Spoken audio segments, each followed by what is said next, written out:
Hi YouTube, it's Alan Sagano. I'm the president of ADS Consulting Group, and today's topic is about getting paid with online payments. So if you are in the habit of emailing invoices with payment links, just to let you know, right, those emails are vulnerable to what's called a man-in-the-middle attack, where somebody will just edit the email, intercept the email, change the payment link to their information, and forward it to the client. So it looks like it may have come from you.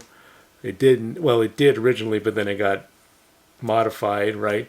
And they pay somebody else, and then you're going to be like, hey, where's our money? So ideally, those payment links should be sent through some type of encrypted email service like Zix is one of them, or some other way, just not through email, because they are subject to a man-in-the-middle attack.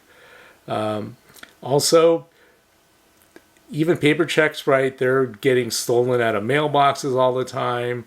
They're getting stolen.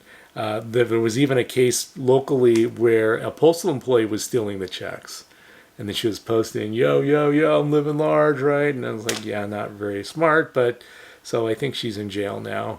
But anyway, so checks are probably also risky as well. If you do the online payments, you do them correctly, they're arguably more secure than even a paper check. So anyway, that's our tip of the week. If you like this content, please boink hit the subscribe button, boink hit the like button. It does help out the channel.